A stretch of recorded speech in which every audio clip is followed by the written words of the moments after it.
The health of the US economy is relatively good, and concerns about a recession, in our view, are overstated. Sebastien Marlier, the Economist Intelligence Unit.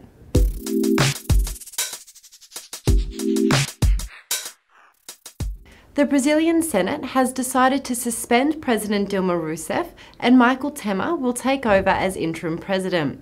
With Brazil facing its worst economic crisis in decades and various political leaders being followed by scandal and corruption allegations, how do you think this will affect the Brazilian economy?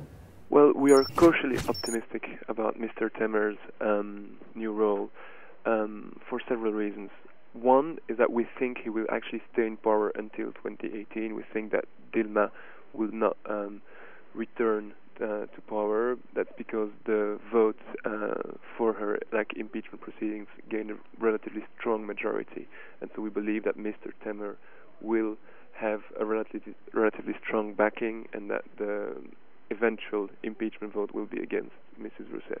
So as he stays in power and as he names a relatively technocratic government with a few big names and names of well-respected people at the central bank and at the key ministries, we will see probably a short honeymoon period, and we will see more orthodox economic policies which will support improved confidence by both consumers and investors.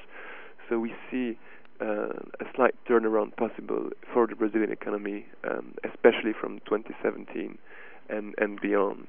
That said, the current state of the Brazilian economy is awful, and there are a number of risks to this forecast. Mr. Temer himself faces a number of investigations related to the Petrobras scandal, so the environment will remain volatile. The Bank of England decided to keep its rate at the record low of 0.5% for the fourth consecutive period. They also lowered their GDP forecast for 2016 from 2.2% down to 2%. Do you agree with their forecast? Well, on the monetary policy side, we were not surprised at all by this move. I think the market broadly expected it, and at the EIU we in fact expect the Bank of England to maintain the current rates unchanged until the end of this decade. On GDP growth, we are slightly more pessimistic still than the Bank of England, and that's for several reasons. One is that we see a slowdown in employment growth. Two, investment rates continue to disappoint, in part because of the government's reluctance to add on additional debt, but also because the uncertainties linked to the whole Brexit debate have led firms to postpone investment decisions. And a third key point is the continued soft global economy that will weigh on England's forecast. So overall, we broadly agree with the Bank of England view, but we are slightly more pessimistic still on the actual growth figure for this year. US initial jobless claims for the week ending the 7th of May unexpectedly rose to the highest level since February 2015 by 20,000 to 294,000. This is in comparison to the previous week, which saw an increase of 17,000. Do you think this data is an indication of the current health of the US economy? Well, no. I think that, as you highlight, the US employment data are not unambiguously good.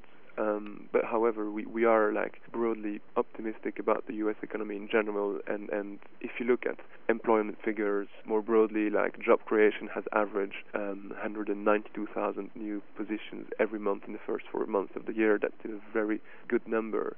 Another aspect of the jobs-related data is average earnings, and these have increased by 2.5% year on year since the start of the year, which is also a very good number. And then if you broaden it out to other sectors of the economy, new home sales are good, inflationary pressure is building, even manufacturing activity has improved recently. So overall, the health of the US economy is relatively good, and concerns about a recession, in our view, are overstated. So we continue to expect that the US economy will grow at around 2% this year. GDP figures for Germany that were released this morning show a seasonally adjusted growth of 0.7% for Q1 of 2016, which was above market expectations, which expected a rise of 0.6%. This is the strongest expansion since the first quarter of 2014. These figures are good news for Europe's largest economy. Do you believe Q2 will also show growth, and how do you think it will affect the euro? Well, as you say, the Q1 numbers were definitely a positive surprise, and a more positive picture about the German economy than some high-frequency indicators depicted earlier this year. So we were expecting a slightly lower growth number for the first quarter, and we were expecting a growth of 0.4% in the second quarter. That said, given these strong numbers, we may revise up the numbers for Q2 as well, considering that some concerns about the global economy have abated slightly in March and April, so we think that the Q2 will again be relatively good, perhaps not as high as 0.7 again, but a relatively good Q2. The implication for that is that the modest recovery in the euro exchange rate that we've witnessed recently may continue, although the European Central Bank, of course, would welcome further depreciation to be able to generate inflation. Given the current trends and given the broad expectations also that the numbers of rate increases by the U.S. Federal Reserve will very limited this year, we think that the mild appreciation of the euro will probably continue in the months to come. Thank you, Sebastien Marlier. That's all we have for the last trading day of the week. I'm Celeste Skinner. Be sure to check back in on Monday.